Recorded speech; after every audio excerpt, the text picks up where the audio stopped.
Tomorrow night, my next guest begins his 5th season as the time-traveling scientist, Sam Beckett, on the NBC series Quantum Leap. Please welcome Scott Bakula.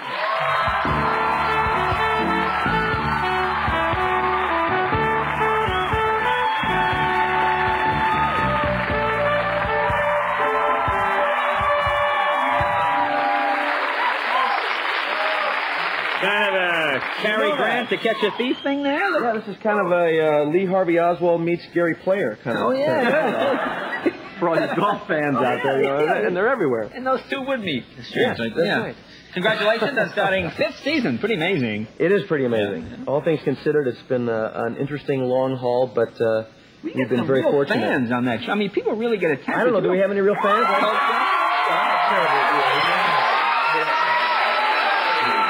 I mean, I know. I mean, you're good at it. It's a good show and all that. But why do you think people get so attached to it? Just the concept, do you think? I think the show has a little bit of something for almost everybody. You've got sci-fi, you've got fantasy, you've got time travel. You have really great stories about people. Yeah.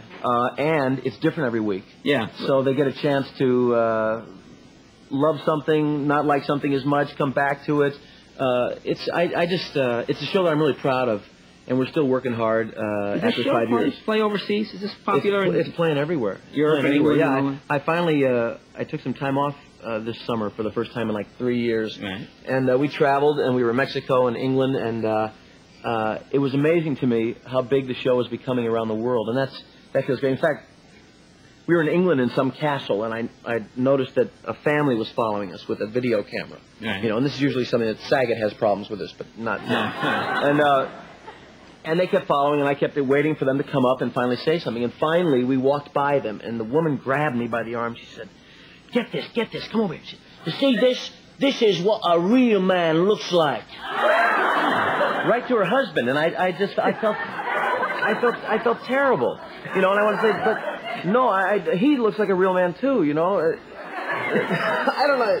But anyway, it's I get that all the time. It's unbelievable. And you're so embarrassed for the other guy. You know, it's a tough. Do people usually comment on your appearance? Is that quite common? People stop. Yeah, they do. You know, people. I think you bump into people all the time, and you bump into people all the time. I never do. And I'm out there. I've never bumped into people. All right. Well then. I don't know what I'm doing. I see the NBC support team in action. That's right. Yeah. My buddy Paul. He just picks me right up. No, you know, people are always trying to make conversation, right. and they're trying, and it's a very uncomfortable, can be a very difficult situation more than hello. But people will say odd things to you, and you know, sometimes. Very recently, somebody said to me, "Oh, you're so much thinner in person," and I got that tonight. Yeah, you know, and you say, "Oh, I think that's a nice thing to be saying." That I guess that means that I look fat on television, or but then you walk away and you think, I wonder if I said back to somebody, you know, and you're looking pretty slim yourself compared to that. But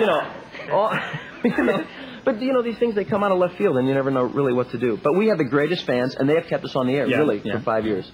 Now, obviously, your kind of show seems like it would attract the tabloidy type stories and what. Do you get a lot of that? Is that actually we've been very lucky until this year. Oh, what'd you get this year? Some good ones? Well, some odd ones. There have been only 4 articles, I think, in 5 years about us. And now, of course, there'll be 400. But most recently, I was cited for shooting an 11-year-old girl off her horse. I heard about that, yeah. And you knew somebody and got out of it or something. What do you mean you shot an 11-year-old girl? We were shooting a scene at a rifle range with blanks, obviously, and people were riding horses around us all day long. And a girl had a riding accident. We never saw this girl. We never saw her horse or anything. She fell off a horse. These pictures. Yeah, that's your story. And all of a sudden, out of that comes, by mistake, they loaded my gun with real bullets, and I picked off this girl, you know. Oh, yeah. But then again, it happened. Right. It does. I could shoot at the target, but there's a nice-looking 11-year-old girl, and I think I'll just drop her.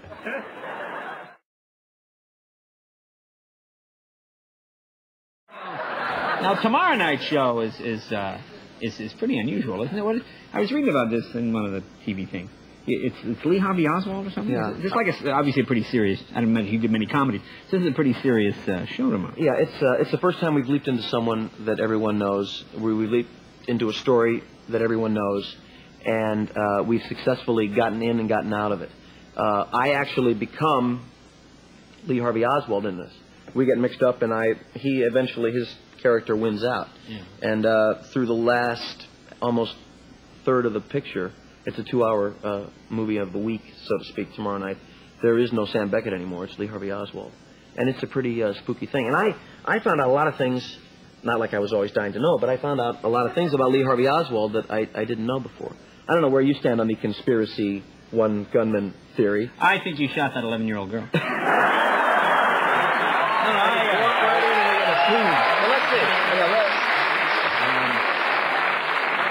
Why don't we show the clip, and then we'll can I just tell you, ahead, this is in New Orleans.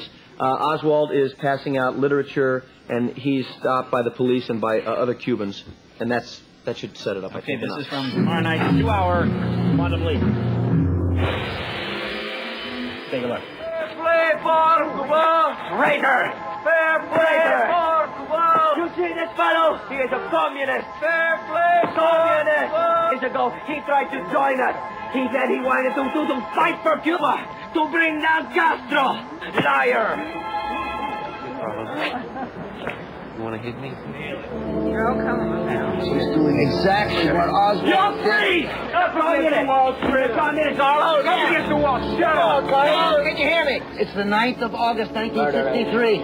There's only 3 months until the Kennedy assassination, Sam, and each leap is putting you closer.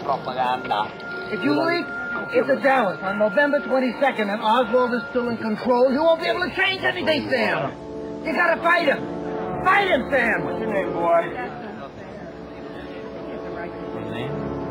Dr. Samuel Beckett. My name is Lee Harvey Oswald.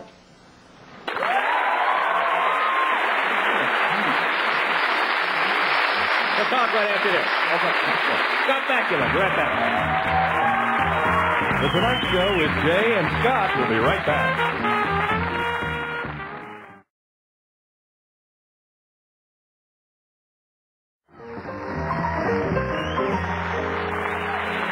Welcome back. We're talking with Scott Bakula. You were saying something about about Lee Harvey Oswald. You had to get the clip in there. But... I found out a lot of things about him that I didn't know. I mean, I think for most people, the Lee Harvey Oswald story kind of starts that day and ends when he died, like, a few days later. Mm-hmm. But they don't know that he tried to kill General Edwin Walker and barely missed him. Right. That his wife locked him in the bathroom when Nixon came to town. Big mistake. No, terrible job. I mean, it's never fair to lock someone in a bathroom. I would not want to be misinterpreted. Go ahead. Right. Oh man. When he defected to Russia, they were going to kick him out of the country, right. And he slit his wrist to stay in. Right. He shot himself in the arm, like sitting around the barracks one day, and he walked around the Marine Corps reading the Communist Manifesto. Right. Now, that's not meant to persuade anybody one way or the other, but it's fascinating to me that in this whole, after all these years, I can sit and watch one thing that proves one thing, and then watch the next thing and go, yeah, I agree with that. The fascinating thing to me about it is so many books are written about it. I mean, so many books, some silly, some real, historically accurate, yet it takes a movie to get people fired up. I mean, not enough people even will read about something. If you make it a movie and you make it easy, well, then all of a sudden this whole thing came to the surface again. But this is information that was, did you see the film? No. Oh, yeah. Did you agree or disagree with the conclusion of the film? Of JFK? Yeah. I love JFK. Yeah. When I saw JFK, I thought everything that was in that film was, the gospel. Right. Then all of a sudden I'm seeing Nova specials and all this other stuff, and I think, well, wait a minute, that doesn't seem right. Yeah. But we should ask the audience, who would have, conspiracy, single gunman. I don't know. Geraldo is not here tonight, but luckily,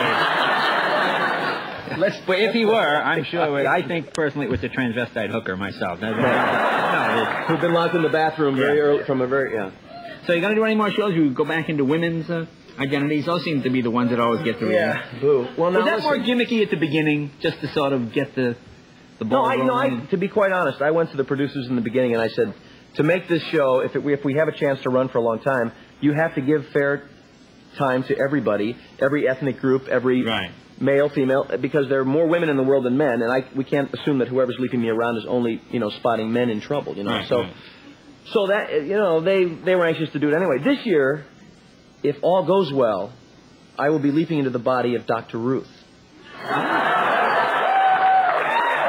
And that's if all goes well. Yeah. All righty. Well, it's a terrific show. I mean, I must admit, when the show first came on, I said, "Oh, what is this gimmick? A guy going back in time, goofballs." But because that's what they do. When the TV Guide came out in 87 or 88, when it first came on, it was that little he goes back in time when he's in a dress. I said, "Oh, what's this?" But you've really turned it into a terrific show. Thanks. It's a great job. Good luck tomorrow night. Got back here.